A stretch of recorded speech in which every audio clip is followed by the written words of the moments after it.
Are any of you in the witness protection program by any chance? Can I take a photo? Take a photo of you?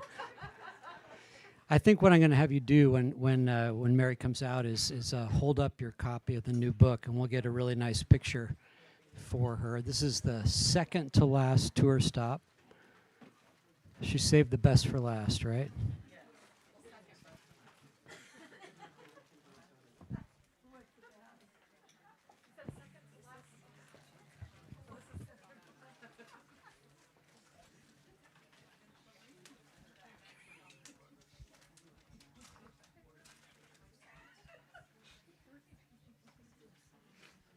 Got them armed and ready?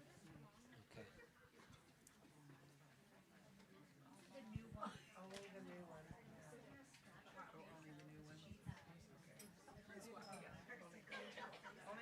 Only the new one, Patrick? Because we have an old one too. That works. For $3 hours?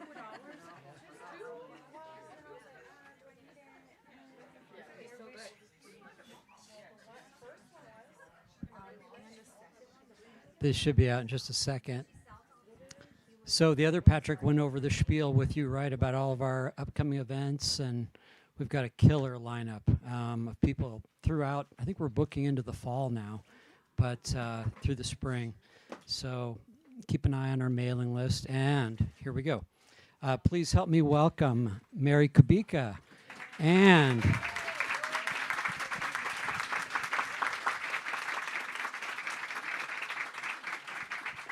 stop.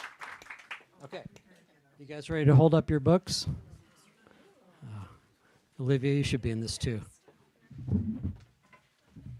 Fantastic.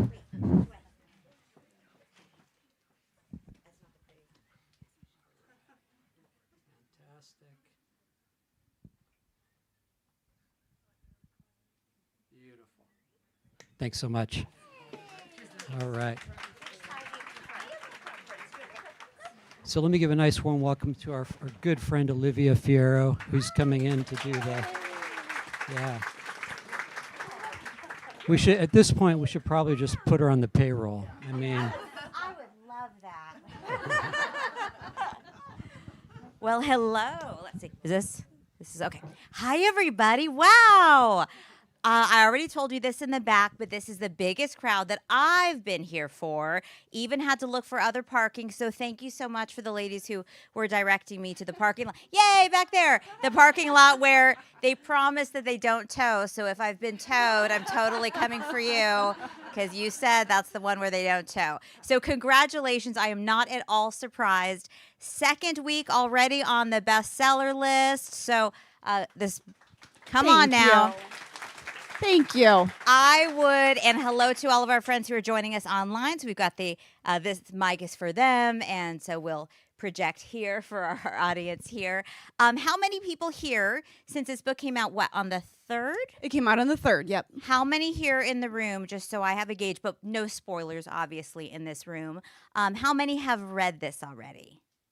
Oh, we've got a nice little mix. I like that. Okay, so we'll tiptoe carefully through our conversation.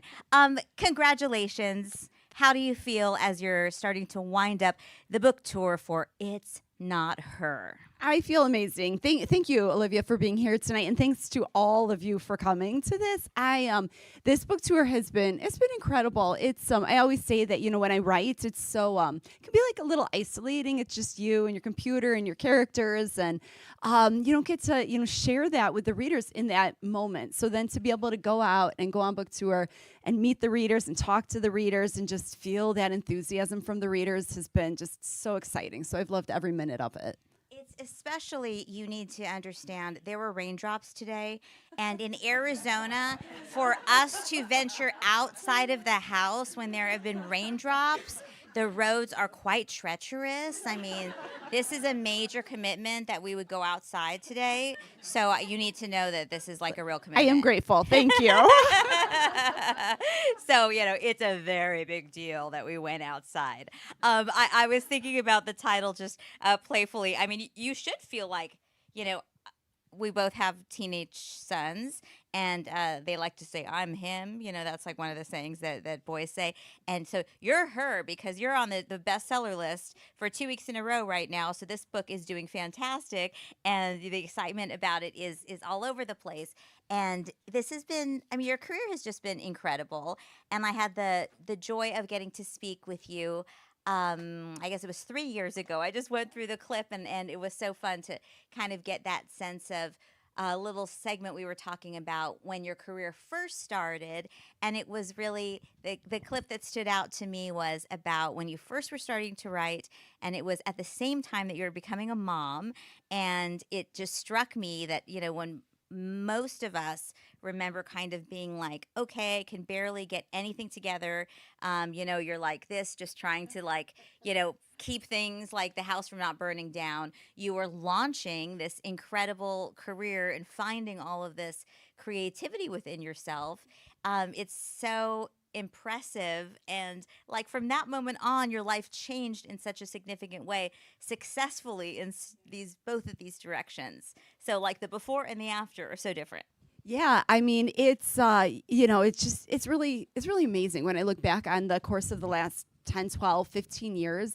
It was definitely not the life that I thought I was going to have, before this all started. But like Olivia was saying, I started writing my first published book, The Good Girl, like weeks after my daughter was born, my oldest. I had been a high school history teacher who had just always loved to write. It was just a passion of mine, but I never really thought I would want to be an author one day. I loved to write, but I didn't like the idea of sharing my work with other people. I was terrified to do that. But then when my daughter was born, I left teaching what I thought was totally temporarily, and I got the idea for The Good Girl. And before The Good Girl, I had written a lot of manuscripts that I had started, written partway into them, and then lost interest.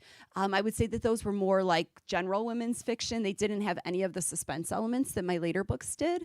And so I would get these ideas, start writing, and then just totally lose interest. And I couldn't figure out why, and I'd set that aside and then start something else. And that same process would repeat itself again and again.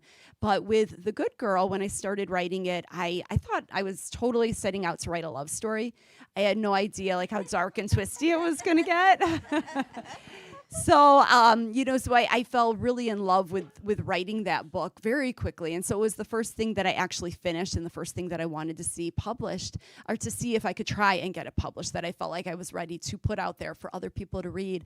But it just so happens that, I got the idea for it when my daughter was so young, and it took a long time to write in comparison to any of my other books, but, I would always kind of have like an infant asleep in one arm, and I'd be trying to type on the laptop with the other hand, and I have a son who's just 2 years younger than my daughter is, so before long I had two at home, and I would be trying so hard to get them to nap at the same time so that I could have just a few minutes to work on my book. I always felt a little guilty about it too, though, because it was essentially a hobby at that point, and it's like you were saying before, at that stage in your children's lives, you were just trying to keep your head above water. So there was always laundry to do and dishes to do, and I just wanted to write my book.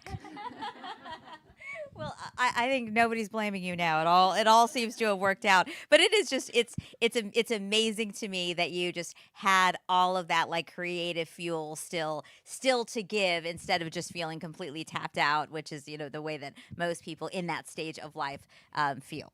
So you also, as I was remembering our conversation, one of the things that people naturally wonder about when they admire an author's work is how they sit down and come about, what is their process, right? If they've got it all outlined, or if they are just sitting down and winging it.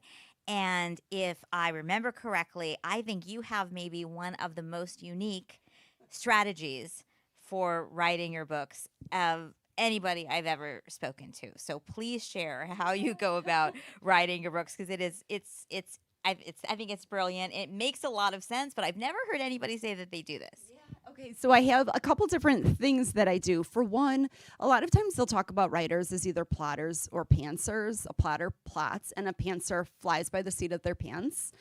And that is me. I'm totally a pantser. So I always just get my starting point of an idea, and I have no idea, what my characters are going to reveal to me, what I'm going to learn about them, where the story is going to go. I have no idea what my twist is going to be. Of my 10 novels, this is number 10. There were 2 that I knew the twist from the beginning. That just happened to be the thing that inspired the story. But so for the other 8, I had no idea, and I was probably a good 50% into the manuscript before I came up with that twist.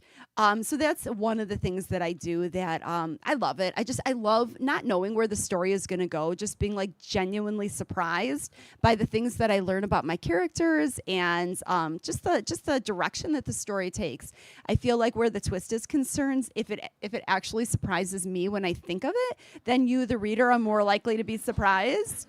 And I think, in all honesty, if I plotted it all out, I think I'd be bored when I wrote the book itself. And that's not to say that if you are plotting, if you're a writer who plots, that's wrong. But for me personally, I just feel like I like the not knowing. But the other thing that I do is, because I almost always have multiple narrators, there are 2 in this book, I don't write my books the same way that you read them. So I don't start on page 1 and just write all the way through.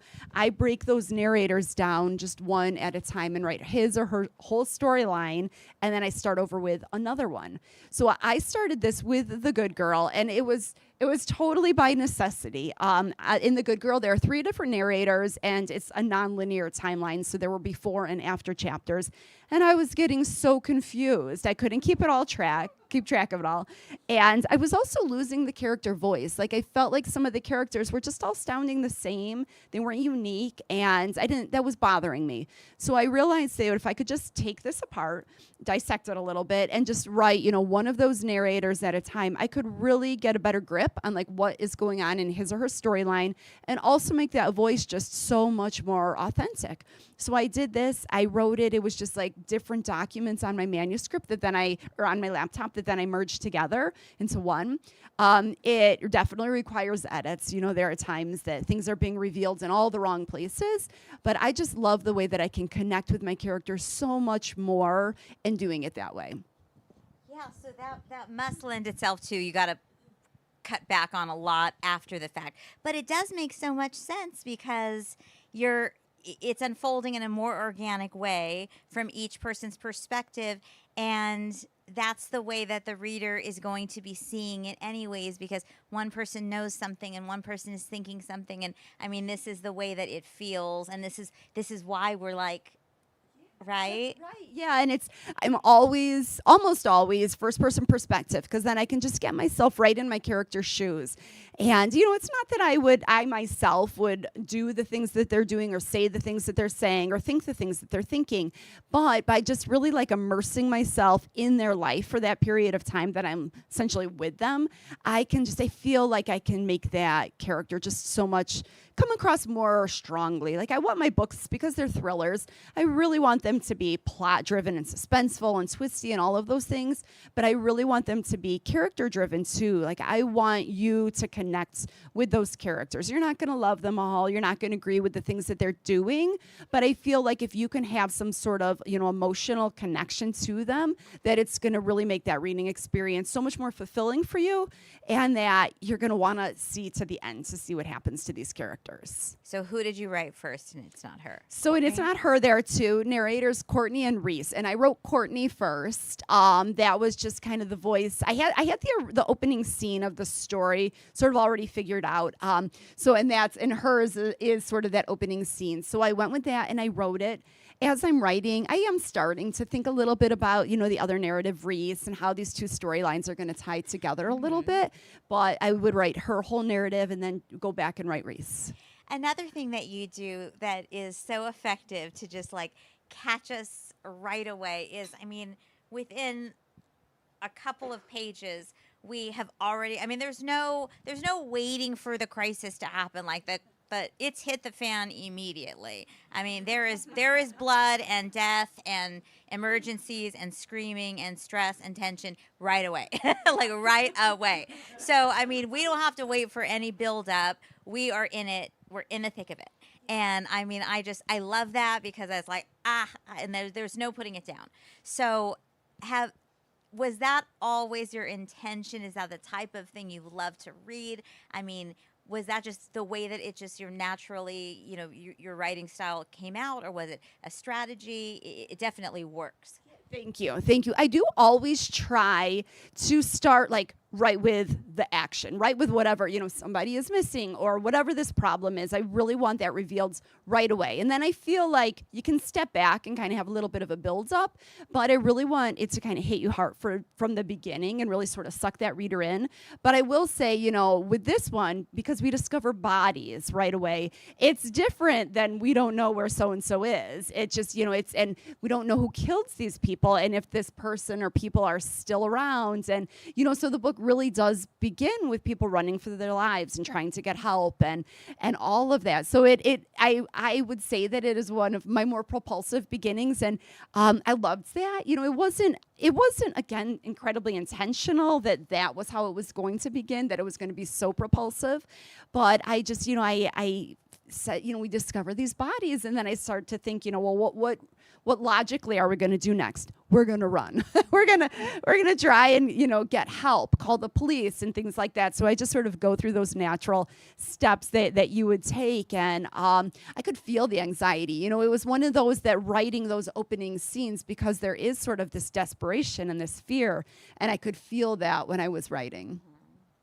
You also, I think, are particularly good at setting the environment and putting us in the way that nature and the outdoors builds the tension and really kind of plays a character in your books. So how much is the outdoors like a part of your life? And when you're deciding the setting for something, how do you decide where you're going to be? And, if you're traveling to research it in particular, and, tell us about the setting for It's Not Her and how you picked all of that. Yeah, so It's Not Her, I'm going to step back just a little bit, but It's Not Her it's very loosely based on a true crime story that I heard about a couple years ago. I'm a big true crime fanatic. We have a lot of true crime people here. So I was listening to a podcast a couple years ago, and I heard about the Ketty Cabin murders that happened in Ketty, California in the early 1980s. And in that case, it was a woman. She was recently divorced. She and her 5 children moved into a cabin in Ketty. And one night, one of her daughters had gone to a sleepover, and when she came home the next morning, she discovered that her mother, a teenage brother, and one of the brother's friends had all been murdered in that cabin overnight. There were a couple young kids that were asleep in one of the bedrooms, sound asleep, totally unharmed. They slept through the whole thing. And then there was another sister that was missing. And when I heard this, right away, my writer imagination started going wild, and I imagined, did the kids that were in the bedroom have something to do with this? Did the missing sister have something to do with this? As it turned out, the kids that were in the bedroom were like 5 and 10 years old. They were much too young to have done anything like this. And the missing sister, they actually found her remains a couple years later. So she was another victim in the crime. To this day, it's still unsolved. They have never found the person that committed these murders. They had some suspects emerge over the years, but that was it. So it was that opening scene, really, the girl coming home from the sleepover and, discovering that someone had been murdered, but also just, in my mind, just this, I envisioned all these suspects emerging between the kids in the bedroom and the missing sister. And so that's what sort of inspired It's Not Her. From there, the story goes off in a totally different direction. The characters bear no similarities to the real life people in the Ketty Cabin murders, but it was just sort of that opening scene. And so before I start a book, I always have to turn in a proposal to my editor. So I had written up a proposal, and I had said how this was inspired by the Ketty Cabin murders, but I fully intended to set this book in the suburbs, which is where I set, most of my books. I'm from Chicago. Most of my books are set either in the city of Chicago or in the suburbs. So I envisioned a suburban setting, and so I included that in my proposal and turned it in. And my editor, kind of thinking back, to what I had said about the Ketty Cabin murders, said, well, what if you set it in a cabin? What if you do something a little different? And it just seemed like such a brilliant suggestion to me in the moment, because there was so much that I could do in the cabin, the cottage, just to take it out of the city and the suburbs and put it in this more remote area. There was so much that I could do with it. And it was just also so different than most of my books, because I'm so used to, you have all these close neighbors and all these people and just things like that. But now all of a sudden they're in this place surrounded by total strangers. So when this murder happens, they don't know who they can trust or if they can trust anybody. They can't leave because there's this ongoing investigation. So they're just quite literally stuck at this kind of rundown resort while they figure out what's going on. The cell phone service is spotty, so even when they need to call the police after they've discovered the bodies, it takes time to get to a working phone. And so I had a lot of fun with that, in all honesty, because it was just so different than how my books usually go, where they have access to the phone and the police are a couple miles away and that kind of thing. So it really, I felt like, added to the atmosphere quite a bit. Well, and I've heard authors say many times that they've liked to set stories in like the time period just before cell phones, because cell phones make things like kind of too easy and change things so much. And so just the tension of them trying to get that signal throughout the course of this book changes the entire thing. But even like in just the nicest couple, like the running and being out and just any sense of isolation is it's just so different, because so many people don't ever experience that in the course of the day.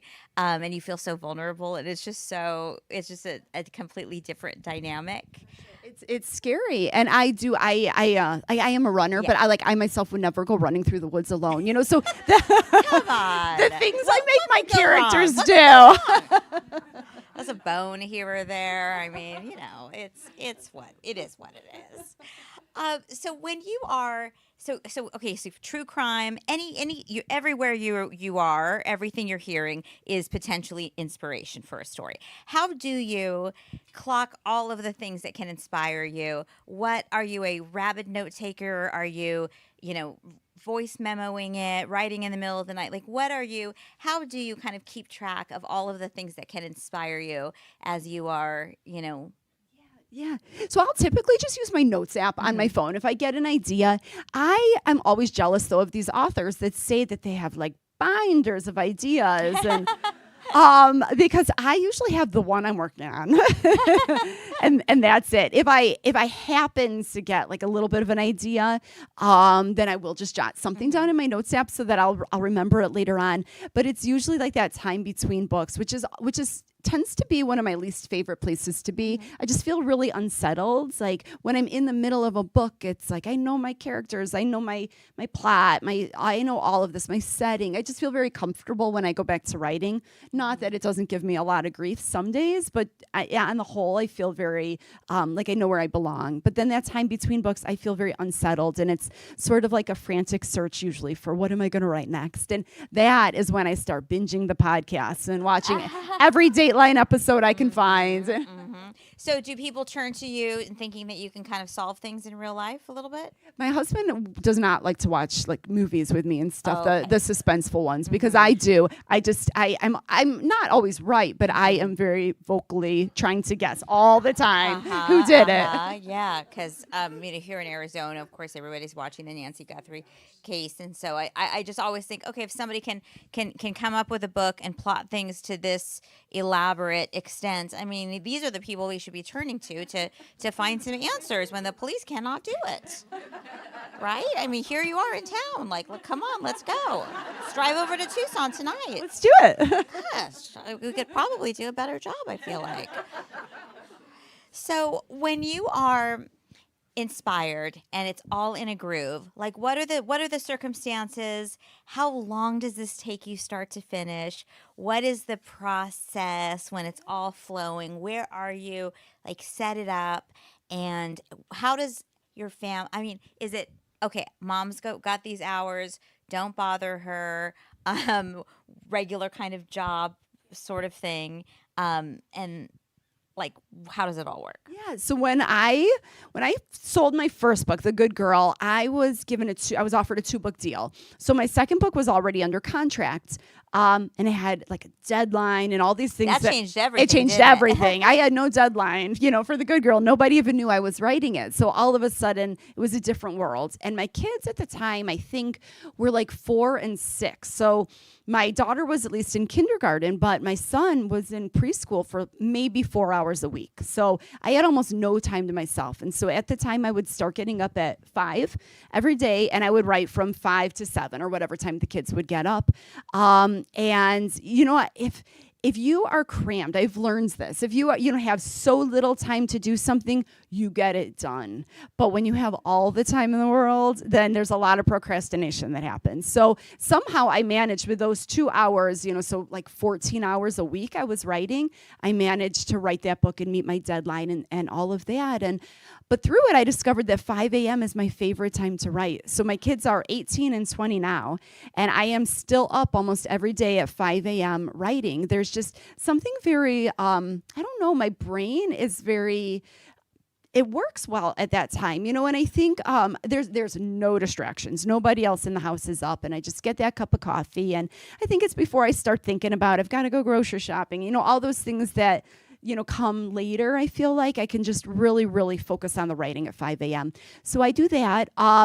My books like this, It's Not Her it was sort of a dream to write. Some books fight you from page 1 and they feel like a job, and other books just feel like a blessing. Like I feel so excited every day to get up at 5 a.m. and write this book. And that's how I felt about It's Not Her. I just, the words flowed, the character spoke to me. I just connected so easily and quickly to this book, and I loved writing it. So I wrote that one in probably about a year, I would say. So then when I'm finished, I submit a proposal to my editor. Once she approves it, then I'm just kind of off and running, and I like to get my first draft down without talking to anybody about it. If I do need to brainstorm with somebody, I always go to my kids because they're like not my early readers. And I will say like that totally makes sense now because they're 18 and 20, but when like 10 years ago when they were like 8 and 10, it was a little less appropriate, the conversations I was having. So kids, who do you think mommy should kill? No.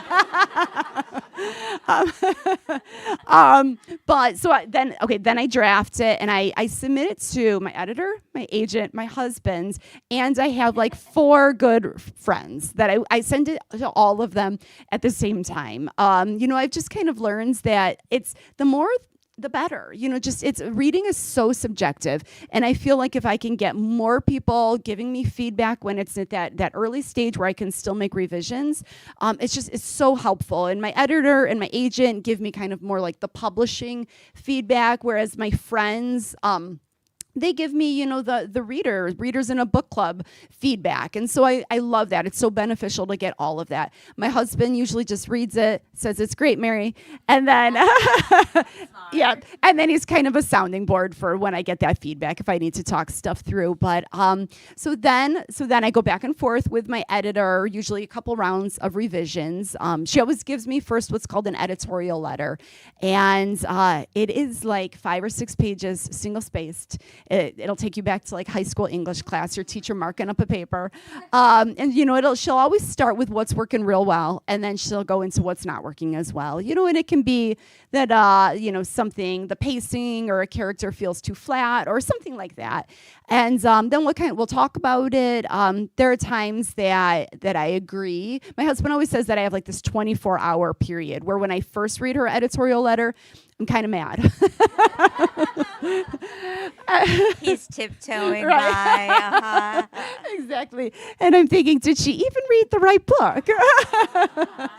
And then, it kind of starts to dawn on me, that's a pretty good idea. Yeah, that's a good idea. It's not, there's always things I push back on, things I don't agree with, and so we'll talk about it. And then I go and I work on the revisions that I feel comfortable making, send it back. We kind of go back and forth like this for a few times. And then, and at the same time, I'm taking that feedback from my agent and my friends and incorporating all of that. But then when she and I are totally done with all revisions, then the book itself goes off off to like copy edits and proofreading. And at the same time, my editor and I will start brainstorming titles. So I've learned the hard way that it is a very collaborative process. After turning in a couple books to her, I've had the same editor my whole career. I adore her. But I would turn in books to her with a title. And then she would say, okay, we need to start thinking of a title. No, it was on there. It was on there. Right. Did you see it? Did you see it? I would need to make the font bigger, maybe. So it is a collaborative process, and we brainstorm. You know, we come up with, I'll send a couple, she'll veto mine. She'll send a couple, I'll veto hers. We go back and forth like this for a while. And when we came up with It's Not Her, I was thrilled. It just really kind of conveyed what I wanted it to in a kind of short, punchy way. I feel like titles are hard to remember, so I loved that it was a short one. I was really thrilled with it.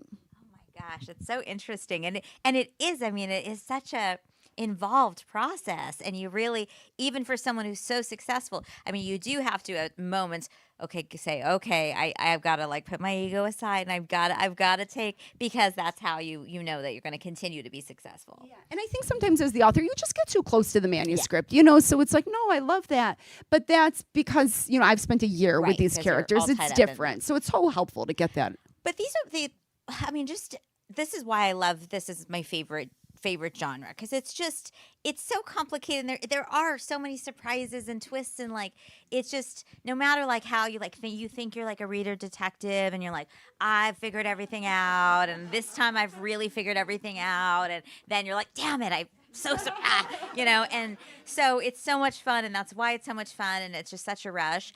Do you ever though find like once you're done that you're like, oh, like I missed something, or I have to, like I left a crumb that led here, and I have to clean something up, like that I just completely forgot about, or it's inevitable. Like it gets so complicated, right? And I will make what seems like such a small change, and then I forget about like the 10 things I just unraveled. Okay. So at the end, you know, oh my gosh, it seems like that last month or whatever that I'm going through revisions, I cannot even begin to tell you the number of times that I read the manuscript, you know. So I'll make some change and be like, oh shoot, I have to go read the whole thing again, you know, just to see, because I can't always remember, you know, all those little details that this one thing connects to. Yeah.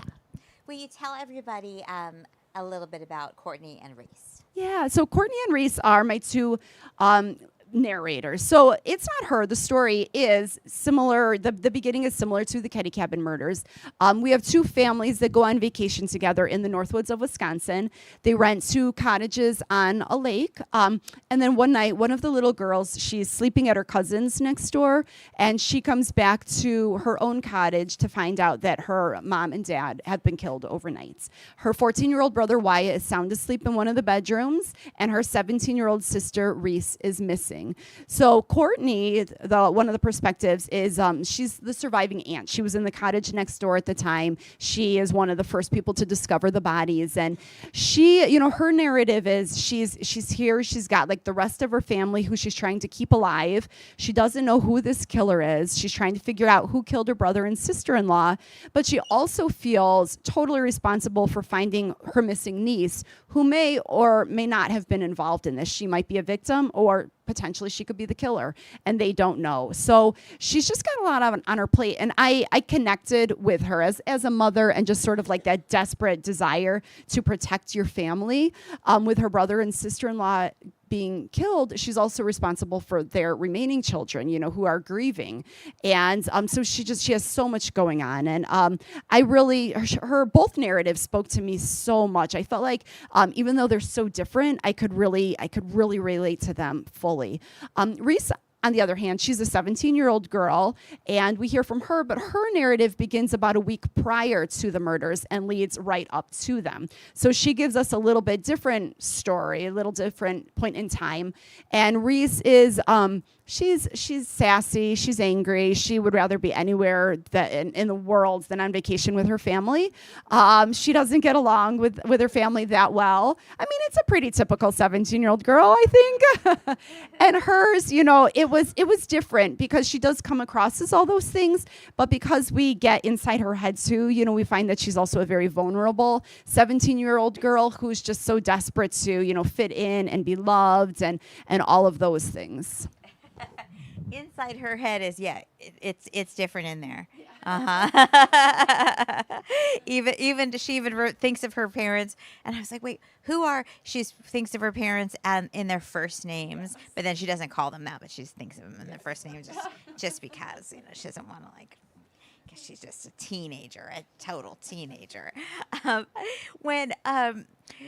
When you are meeting your readers, what gives you the most pleasure to hear as feedback about your books? I mean, I know it's a lot. You mentioned about the work that happens while you're alone, so it is gratifying to meet the people who enjoy your work.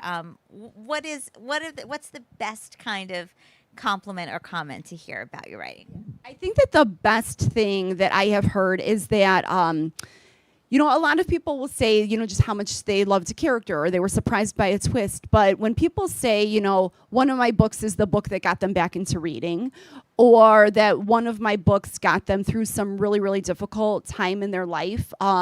Someone once messaged me to let me know that my books had gotten her through rehab. And things like that are just absolutely amazing. I mean, that, to think when you're sitting there writing these books and, to think of the impact that they're going to have on a person's life, it's amazing to hear those things, because they're more than just entertainment, and so to hear that from a reader, it means the world to me. And I think we all kind of, obviously everybody here is a reader. We're probably very surprised to hear all these reports about how many people reported last year not reading a single book. And so, we know how many great stories there are out there, and you're just thinking, if they were just given the right one, right? I know there's one for everybody. Like reading, it's very subjective, but there is one for everybody. And if you just give them the right one, so they'll find it. They'll get on board. So let's just. It's so true. There is a book out there for everybody. Yeah. You just have to find it. Mm-hmm. And especially now that there's the audio books, mm-hmm. if you don't have the time to sit down and read, do an audiobook. Mm-hmm. That's still reading. Oh yeah, I enjoy them very much because you can get all these things done at the same time too. Do you allow yourself to read in this genre at the same time as you're writing? I do. It is my favorite genre to read. If the writing gets tough, then I steer clear of it because then it's just too close to home. And I feel like, if I'm already struggling with the writing, then I might be intimidated by some incredible suspense novel that I read. But there are just, I love so many people in this genre. My gosh, I did an event last night with Kara Ruda, who I know was here just last week. I think she's amazing. At Charlie Donnelly, Heather Gudenkoff, Ruth Ware, Riley Sager. I could go on and on. Just so many great people in this genre, and they're incredibly kind too. The thriller community that I have met has just been the nicest, warmest group of people. This is what I have found. So. My theory, I guess, is that you all get all your murdering and your kidnapping and your plotting and your, deceiving and all of your dark stuff out on the page, and then you're able to be very nice people in person. Right? We don't have to kill people in real life then. Yeah. It's a great approach to life. It is. Yeah, because you're all delightful. Right? It's the romance people that maybe you have to look out for. I have heard you have to watch out for them. I'm sorry to my romance friends. I'm just kidding. But yeah, there seems to be quite a thriving community of friendships amongst the writers there, right? Yeah. Oh my gosh, just so much. I know when I first started, before my first book ever came out, I had no social media presence at all, and my editor told me that I needed to get online and make a Instagram and Facebook. Quick, start taking a lot of pictures of yourself. Right. Post them. And she said, just go connect with other suspense authors. And I thought, what in the world do they want to connect with me for? And but I put myself out there, and I started following different suspense authors and just engaging with them, and they were amazing. I mean, every single one of them was just so supportive.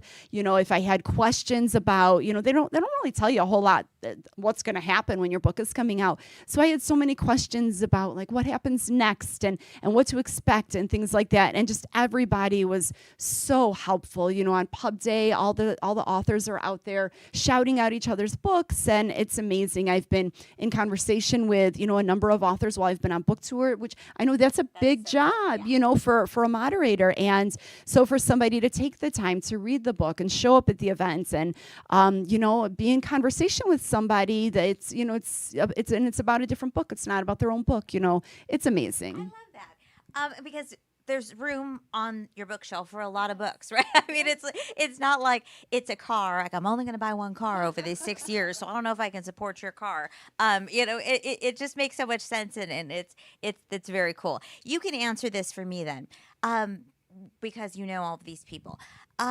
When you're talking and hanging out with somebody who writes under a pseudonym, do you call them by the pseudonym or do you call them by their real name? Because this is something I cannot figure out. Okay, so it is funny. So like Riley Sager. Okay, that's what I was going to use as an example. So I did an event with Riley Sager. He's and so nice. He's the so nicest nice. person in the He's world. so nice. His real name is Todd. Am I allowed to say that? Yeah. But it's just like so awkward because yeah. I know. And we actually share the same agent. So sometimes she will refer to Todd. Like, and who's Todd? Exactly. I'm like, who? But when I did the event with him, gosh, I think I called him. Riley I think I Sager. said Riley. Right, Yeah. yes. I mean, obviously, like in front of others, I said Riley, but I probably just avoided his name altogether. You're like, so thank you, sir. It just makes it so complicated. But yeah, but I think that, and then it made me start thinking like maybe we all need an alias also. Like that's another reason why these people are so happy, because they get to also be two people if they want to be. I don't know. It's very interesting. There's just so many things to think about. Also, there's some updates. I know that there's been so much interest in all of the books that you have written, and many of the books so far, to turn into television shows and films. So what is the status of some of these developments? So a number of them have been options. In some cases, the rights have come back to me. So when a production company options it, they get it for like 18 months. If they want to re-option it, renew it for another 18 months, they can do that. But ultimately, like at the end of 3 years, if they have not done anything with it, then the rights will come back to the author, and who can then re-option it to somebody else. So The Good Girl was optioned by a couple different production companies, but it's also ultimately come back to me. Local Woman Missing was optioned by Black Bear Pictures. That got really far. They had a screenwriter. She had put together so much. She had like the pilot episode. She had other episodes kind of like plotted out, and she did this whole pitch for me that then she took to the networks. I had goosebumps. Like I knew what the book was about, but I still had goosebumps when she was pitching it. It was amazing. And then they couldn't get a network to pick it up. So the rights came back to me. The Other Misses was maybe my saddest one. That was optioned by Netflix, but it was optioned right before COVID, and it just was really, really bad timing. They too had high hopes for it initially. They had hired Jack Thorne to be the screenwriter, and if you've seen Adolescence, he's the one that just wrote that, which kind of breaks my heart now. So that too, I have the rights back for that one, but It's Not Her was recently optioned, and I do have high hopes for it. It was optioned by Gamans. They did Narcos. They want to do a limited TV series with it. A lot of people will ask how involved an author is, and in some cases, an author is involved.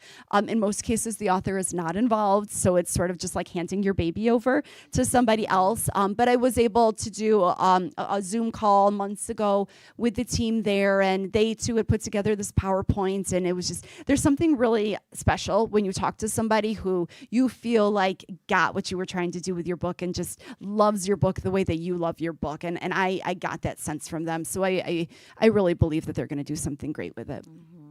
That's exciting. Yeah, that's a roller coaster, a whole other roller coaster industry, right? It is, and it's so exciting when things are happening, but I also just kind of try to keep it, in the back of my mind. If something happens, that's amazing.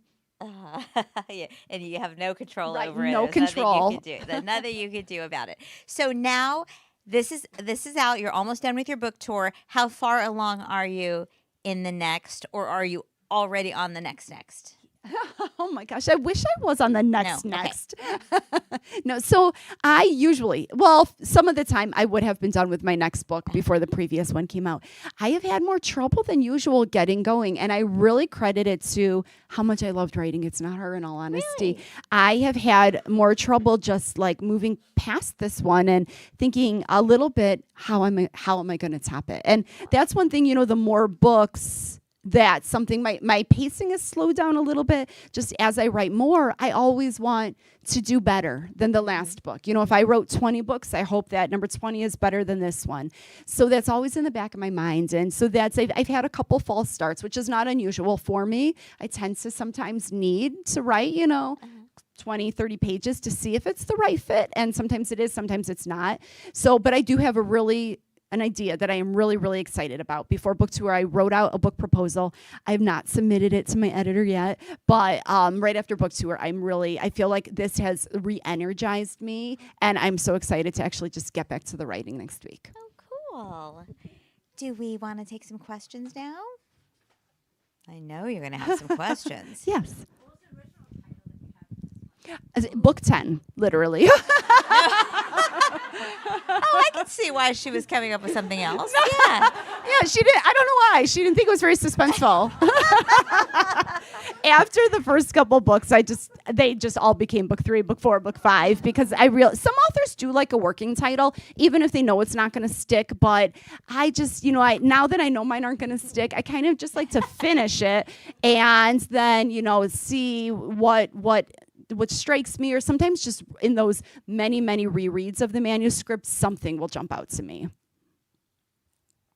With the emerging popularity also of the audiobooks, does that enter your mind at all? I mean, they work so well with the dual narration, with bouncing back and forth, and this one also has, the two voices going, and more than two on the audiobook. Do you get involved in that at all, or that just goes off and that's done? So my publisher will send me a couple excerpts from different audiobook narrators and ask me to pick my favorites, or if I don't like any of those, then they'll send me some different excerpts. And I know I listen to a number of audiobooks, and it's so important, that voice. And I also do kind of have a voice in my head, what I think the characters would sound like. So I'm really grateful that I can be a part of that. With the It's Not Her audiobook, we pulled all the narrators from Look a Woman Missing, or most of the narrators from Look a Woman Missing, because that audiobook people seem to really, really like. So since it was so successful, we wanted to bring that cast back, and they were all thankfully available. And it seems like even for you as the author, you'd be able to listen to it and enjoy it almost as a reader, because I don't know, because it's so different, right? Yeah. Right. Like once my books are done and out of my hands, I can't go reread it because I will want to change things, even if it's not a big comma. Things. Exactly. Like, why did I use that word? Comma was there. But you're right. The audiobook would be a totally different experience. I have a mic here too. I can take it around if you want. Yeah, we've got some down there. Lots. Let's go. Down. So I wanted to ask you about tropes. Do you have any favorite tropes? And when I read this, did you intend for it to have a locked room mystery feel?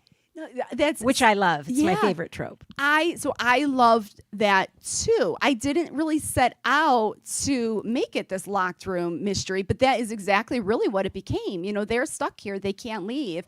And so, because I think I am a pantser and I didn't really envision how exactly this was going to go, it wasn't my intent, but I loved that it had that. I love the missing people is another thing that I truly love, is because I feel like there's so much mystery there. When someone is killed, we don't know who did it, but like we know the outcome. But I feel like with a missing person, it could go in so many different directions. And so that's one trope that I really do love exploring. I have 2 questions about your process. Okay. So if you're a pantser and you write each narrator separately, how do you know, like, how did you know that it was Reese and, I'm going to forget the other one, Courtney? That they were my narrators. Yeah, how did you know? So once I settle on what the book is going to be about, then right away, the next thing I decide is who are my narrators. So even long before I wrote Reese's narrative, I knew that she was going to be my narrator, and I just want people that are going to be able to tell a different side of this story. That's kind of my goal, and that's it. So with this one, it felt like once I sort of knew who my characters were, it felt like an obvious choice, especially since Reese's was back in time, moving forward. But yeah, I like for them to give you this like comprehensive view of the story, and so you can just see it from sort of different angles. And so that's once I have my idea, then I always decide who's going to tell it next. And then when you're putting together all those separate stories, so do you essentially have, sorry, this is so technical, No. but do you have like a document for each narrator, and then you sit down like a giant jigsaw puzzle and figure out what chapters go where? Yeah, so I literally on my computer I'll have like book 10 Courtney, book 10 Reese, 2 different documents, and then I'll print it out and I will start just kind of shuffling it back together. With the 2 of them, because there were only 2, it was pretty much back and forth, but I definitely had to move things around. Like there would be times that once I merged it back together, we'd be learning something in Reese's chapter that was way too early because it was still, a mystery in Courtney's chapter. So then things would have to be moved or just revised in some ways so as not to take away from the other suspense. Does that make sense? If there's more narrators, like some of my books might have 3 or 4, then it's not as clear. Like it's not I just try to not repeat the same narrator back to back, but I'm kind of, the pattern can be different. So then it's a little more fun to play with, how am I going to really like make the most of the suspense, in what format here, in what order? Yeah. Hi, Mary. Hello. I'm Mary Ann. Nice to meet you. And I know 2 of the people that you mentioned earlier, the friends you share stuff with. Okay. My niece, Janelle Kalash, and my cousin, Marissa Lucas. Yes. And my daughter here, Hannah, is a ferocious reader. She's read all your books. Janelle sends them to her. I love that. So I just wanted to say love hi. that. They're in the acknowledgments. We're here because of Janelle and Marissa. Oh, They are your biggest fans. I love them. And now I know you send them stuff to read. Were you referring to them? I'm Yes, it was. They were 2 of my 4. Good for you. Thank you. Yes. Aw. Hello, my name's Dave. First of all, congratulations on the book. It's great. Thank you. I'm always fascinated in the writing process itself, and in my profession, I'm better today than I was 30 years ago. How do you feel you've changed in the last 12, 15 years, 10 books later? What mistakes have you made that you can eliminate now that makes you a better writer now than you were 10 years ago? Yeah, that's such a good question. Writing is an interesting thing because I feel like whereas almost everything you do, the more you do it, the better you get. But that does not mean that like book 10 was easier than book 9, and every book just kind of provides its own challenges. And it's, there are definitely things that I have learned from working with an editor and just kind of learned a little bit more about like pacing and trying to always end chapters on cliffhangers to make the books more propulsive, little things like that I have learned that I will just like automatically apply to my writing versus going back and trying to fix it. But books are just, they're complicated. It's Not Her, I said, was kind of a dream to write. But Just the Nicest Couple 2 books ago was really hard for me to write. And so it's just sort of interesting, the way it goes back and forth. And so it's funny, it's just not one of those things that you necessarily get better at. But I think that you do learn things every time that you can constantly carry forward. I do with every single book. I seem to have some like little Achilles heel that my editor always catches for me, but some like phrase that I repeat like 150 times. With this book, it was the word actually, and I think initially I did it because it was kind of just like the teen voice. Everything was like actually, and then when my editor said, it was literally like 150 times. I used the word actually, so sometimes it takes an outsider to tell me what mistakes I'm making every time.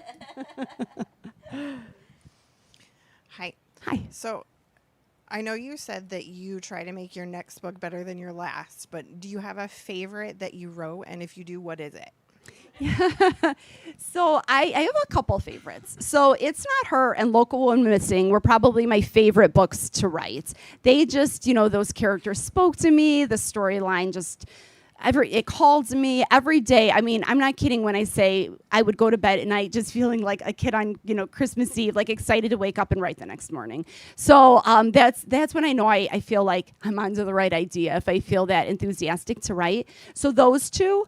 And then I will usually say The Good Girl, because The Good Girl was being my first book. It was the only book that didn't have a deadline or expectations. Nobody knew I was working on it. And because I started it right after my daughter was born, I just have like these really fond memories of, her napping while I was writing and all of that. It just kind of goes together with her early childhood. And also tell them about the agent who was trying to make it happen for you with that one. And then Yeah. Okay. So with The Good Girl, I wrote The Good Girl. I did it totally in secrecy. It took me about 5 years to write. And when I finished it, I thought, I'm going to try and get this published. And I had no idea what I was doing. I hadn't studied creative writing. I didn't know any writers. So I just started doing some research and found a book called The Writer's Market that lists literary agents and how you submit to them. So I went through and I highlighted like every agent in there that represented, what I thought I had written. I couldn't even put a genre label on it. I didn't know what I had written. But I came up with a list of about 100 agents. And I started submitting to all of them. Some just want like a query letter. Some will ask for some sample pages. And then if they're interested, they'll ask for more. So immediately, like 97 of the 100 rejected it. And there were 3 that asked to read the entire manuscript. And so I sent it to those 3. And then over the next couple months, those 3 also rejected it. So every single person I sent The Good Girl to turned it down. And I thought for sure the book was never going to be published. Well, 2 years later, one of those 3 agents who had previously rejected it reached back out to see if it was available. And it just so happens that when she first read it, she was brand new to this literary agency. She was straight out of college. She read it, loved it, but she was working as an assistant for somebody else, and she was not in a position to represent it herself. So she had to pass on her boss's behalf, but within those next 2 years, she remembered the book, and now she could take on her own authors. And so she reached back out to see if it was available. So it was, I always tell if there are any writers in the group, I always say that it's not even necessarily the wrong book. It just might be the wrong time, and that you only really need that one person who's going to be, who's going to root for your book, who's going to love your book the way that you do. such a great story. And you probably made her a hero because she was new to that new position, and then you delivered her, because that was very, very, very successful, right? Yeah. I mean, and the final product, was it very different from what you submitted? It wasn't that different. No, I mean, it was cleaned up, it was elevated a little bit, but it was not that different. It was at its heart the same story. So, I mean, it's kind of wild to think that the nose would be so. I mean, it's Right. really. I mean, so that is really a reminder about professions and creative processes that are Right. subjective. So That subjective. it Yeah. can feel crushing, of course, Right. but it really is just about the match. Right, exactly. Finding the that person that's match, gonna the say right no. time, Yeah. for sure. You mentioned that you knew the ending or the plot twist to 2 of the books that you've written. Which 2 were they? Yeah, and this is spoiler free, but the other misses, and she's not sorry. I almost said She's Not Her. I'm mixing up all my titles now. She's Not Sorry, which was my last book, and just because that was the first idea that came for me, and then it was a totally different process, like writing, knowing nothing up to a point. How you doing? Congratulations, by the way. Thank you. This is like a 2-part question. When you for your first book, when you finally got to the bidding process, how many publishers were interested in taking your call? And what's most important to you now when choosing a publishing house to take on your books? Yeah, so I have been with the same publisher for my whole career. So, but once I had my agent, then she went and started submitting the book to publishers. And I got 2 offers for The Good Girl. And I got on a phone call with both of the editors at the publishing houses. And I chose the one that I went with because she intimidated me a little bit, and I knew, she still does, and I knew, that she was really going to push to make The Good Girl, the strongest it could be before before it went out, because I feel like you only get one chance to make a first impression, and so I loved that, and the other editor was great, but I felt like to her the book was done, and it was my first book. I wanted someone to push me. She also offered me that 2-book deal, which to me was kind of a dream come true, to be able to take something that I'd loved since I was a little girl, really, and start to build a career with it. I knew it wouldn't just be this one book. So that was important to me. I think when it comes to just publishers in general, I think number one, the editor you're going to work with, you have to have such a good relationship with them. They're really not only do they help you edit, but they are your person there. They're the person that really, like, all the conversations within the publishing house come through the editor, and they're just like your closest connection there. And so to have somebody you feel like you can really, really trust is so important. And then also to just feel like you have a publisher that is going to really get behind your books. There are so many books published every single year, and they just don't all get that same love, I feel like, from the publisher. So to feel like your publisher supports your book as much as you want them to. Yeah. Any takers? Last question. Can you shout it out? Okay. So, what would you say is one of the most important things when you're querying an agent that you should include in your query letters? I think that these agents get so many query letters, and that if you don't hook them within that first paragraph, I think that they may not read the rest. So I just think that you need to get to the point and be really just engaging and get their attention from the beginning.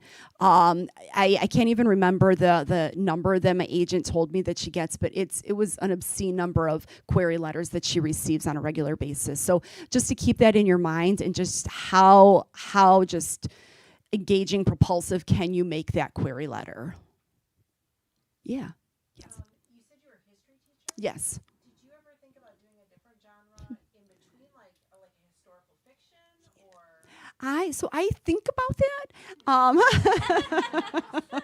I am totally intimidated by the research. I'll do a little bit of research for my books, but it's minimal in comparison. And I look at these historical fiction authors, and they just pick you up and transport you to this another world and time, and it's amazing. And so that intimidates me, because I think quite often how much I would like to write historical fiction. I don't know what era or anything. There would have to be a murder, I think. There would have to be some... Yeah. But so I say it's on the bucket list, but I don't know if it'll happen. You could write off the travel, though. You could go to museums That's and true. Whatever in Europe or something. That's very true. To think about it, like where you want to travel to. That's really true. I like that. The research should be someplace that you know. For sure. Not just down the street. Right. Aw. Can I take a picture of all of you? This is such a good one, isn't it? I know. If you have a book, do you want to hold it up? Yeah. Oh, okay. I'm actually going to do a video because I can't get you all in, which is a good problem to have. Okay.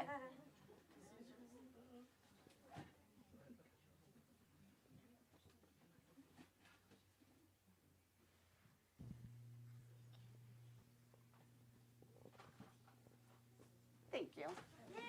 Do you want one with you in it, Mary, or you're good? Yeah, or you got one. I got some great shots. Well, hey, thanks everybody for showing up. What a wonderful evening. And let's give Mary a nice round of applause. And also thanks so much to Olivia for hosting tonight. So here's the clunky part. With this size crowd, if you could just, it's going to take us a few minutes to get organized, but if you could just get up, take your chair, and we'll help. Fold it against that side. What am I doing?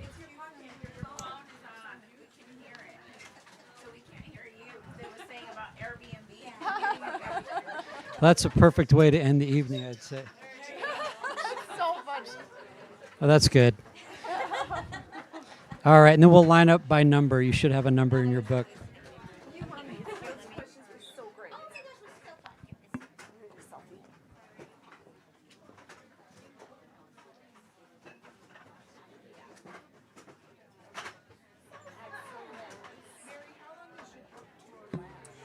Tomorrow's the last day, and then I head back home. It was about 3 weeks. Yes. Yeah. Here's a Sharpie for you.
Okay, so where are we number-wise?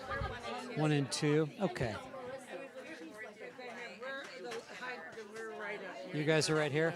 Okay. What are you guys number-wise? You're probably at the very end, right?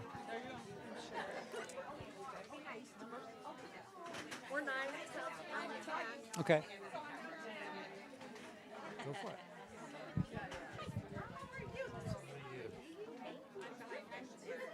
Okay.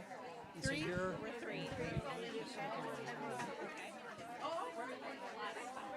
It was packed to the hill.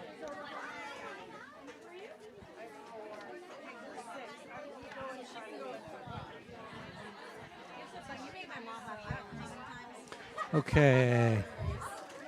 Where are we number-wise? Where are you guys number-wise? Right here. 20.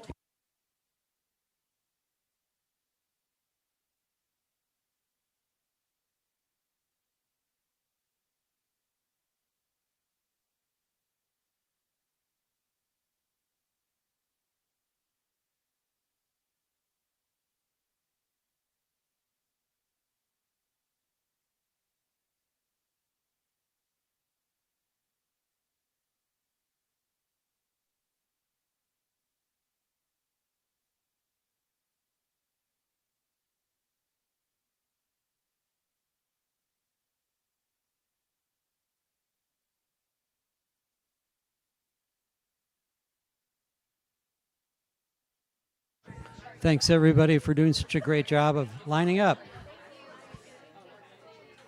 As long as we don't have a riot, I'm happy.